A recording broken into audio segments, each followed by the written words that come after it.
Yeah, my next election would be fought on the battle Mavigan versus Amaravati. Yes, we would stand by it. We are for Mavigan. Everybody who is for Mavigan will vote for YSRCP. Everybody who is for Amaravati will vote for Chandrababu. We will stand by it. We will make it an election issue for them. We'll put it up in the manifesto also. Mavigan, YSRCP. We will stand by it. Let's see how people will vote. Sir అంటే నేను పర్యటించడం పెద్ద పెద్ద పని ఏం కాదు. అక్కడ సమస్య ఎక్కడ వస్తుందని అంటే నేను పర్యటించడం వల్ల దాన్ని పొలిటిసైజ్ చేస్తారు. ఈసారి పర్యటనలో రిటైర్డ్ హైకోర్టు జడ్జిలను, రిటైర్డ్ జడ్జిలను, లాయర్లను ఎన్హెచ్ఆర్సీ కంప్లైంట్ ఇవ్వడము ఇవన్నీ చేసిన తర్వాత వాళ్ళని పెడతాం. వాళ్ళ ఫస్ట్ పర్యటించేట్టుగా చేద్దాం. ఇంకా నేను పోయినాను అనుకో స్ట్రైట్గా ఏదో అమ్మన్నట్టుగా అంటారు చూసినామా, జగన్ అమరావతికి వ్యతిరేకం కాబట్టి అనేది ప్రొజెక్షన్ చేస్తారు తప్ప నేను వ్యతిరేకం కాదు.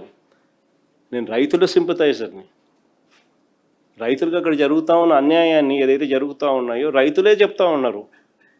ఎందుకు అన్యాయం చేస్తూ ఉన్నామని చెప్పి రైతుల తరపున మనం అడుగుతూ ఉన్నాం, ప్రశ్నిస్తూ ఉన్నాం. ప్లస్ నువ్వు చేస్తూ ఉన్న స్కాములు ఏదైతే ఉన్నాయో జెన్యున్గా నువ్వు చేస్తూ ఉన్న స్కాములు ఆధారాలతో సహా చూపిస్తూ ఉన్నావు.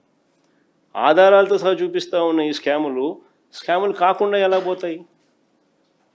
స్కాములు చేయకుండా రాజధానిని బిల్డ్ చేయగలిగే అవకాశము ఏమిటి? మావిగన్ను. ఏ స్కాములు లేకుండా రాజధాని అనేది బ్రహ్మాండమైన రాజధాని అనేది ఏర్పాటు ఎలా అవుతుంది? మావిగన్ను. మచిలీపట్నంలో పోర్టు, విజయవాడలో ఇంటర్నేషనల్ ఎయిర్పోర్టు, గుంటూరులో ఆల్రెడీ డిఫరెంట్ టీచింగ్ ఇన్స్టిట్యూట్స్, మచిలీపట్నంలో రైల్వే స్టేషన్, విజయవాడలో రైల్వే స్టేషన్, గుంటూరులో బ్రహ్మాండమైన రైల్వే స్టేషన్, మూడిటికి కనెక్టింగ్ బ్రహ్మాండమైన నేషనల్ హైవేస్. అన్నీ బ్రహ్మాండంగానే ఆల్రెడీ ఉన్నాయి. నువ్వు చేయాల్సిందల్లా ఏంలే, ఆ బిల్డింగ్ ఆడ కట్టుకోకుండా ఇక్కడ కడితే చాలు. అంతకని చేయాల్సిన ఏం పనుల.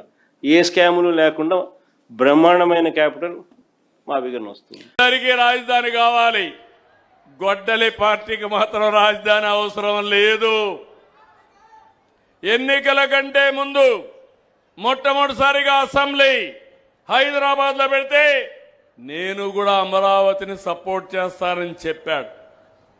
చెప్పిన తర్వాత 29,000 మంది రైతులు 33,000 ఎకరాలు భూమి స్వచ్ఛందంగా రాజధానికి ఇచ్చారు. ల్యాండ్ పూలింగ్లో రాజధాని ప్రారంభిస్తే జరగనీయకుండా అడ్డంబిడి కుట్రలు చేసి అక్కడ చెరుకు తోటలుంటే అవన్నిటికీ అగ్గిపెట్టి మళ్ళా ప్రభుత్వమే చేసిందని కుట్రలు చేసే పరిస్థితికి వచ్చారు.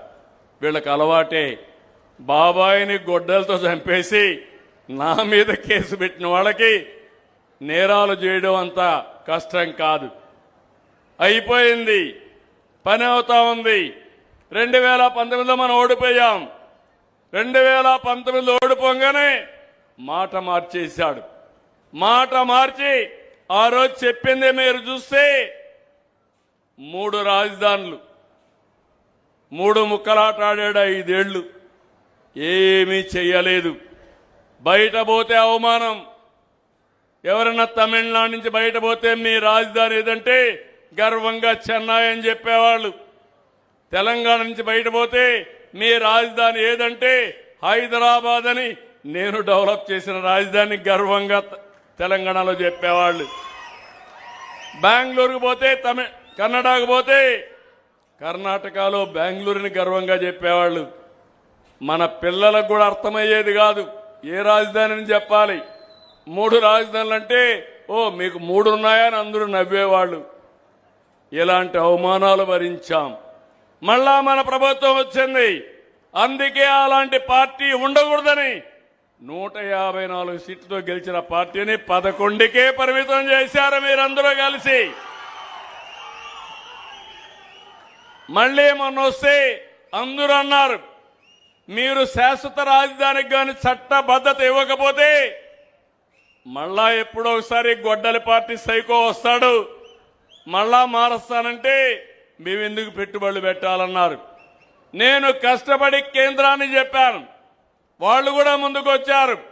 పార్లమెంట్లో లోకసభ రాజ్యసభ రెండు కూడా ఆమోదించి చట్టాన్ని చేశాయి. కానీ గొడ్డలి పార్టీ సపోర్ట్ చేయలే. అంటే మీరు గుర్తుపెట్టుకోవాలి, ఒక రాజధాని మీద ఇంత విషయాన్ని కక్కడం చాలా దుర్మార్గమైన కార్యక్రమం. అది అయింది. మళ్ళీ ఇటీవల కాలంలో 3 రాజధానులు పోయినాయి, 3 ముక్కలాట అయిపోయింది. ఇప్పుడు మ్యావిగన్ అన్నాడు. నాకే అర్థం కాల మ్యావిగన్ అంటే ఏంటో. మీకు అర్థమైందా తమ్ముళ్ళు, ఆడబిడ్డలను అడుగుతున్నా? నిన్న రౌడీలతో దండయాత్ర, అమరావతి పరిరక్షణ కోసం దండయాత్ర. ఒక మనిషి అంటే ఒక మాట ఉంటుంది, ఒక మనిషి అంటే ఒక నిలకడ ఉంటుంది.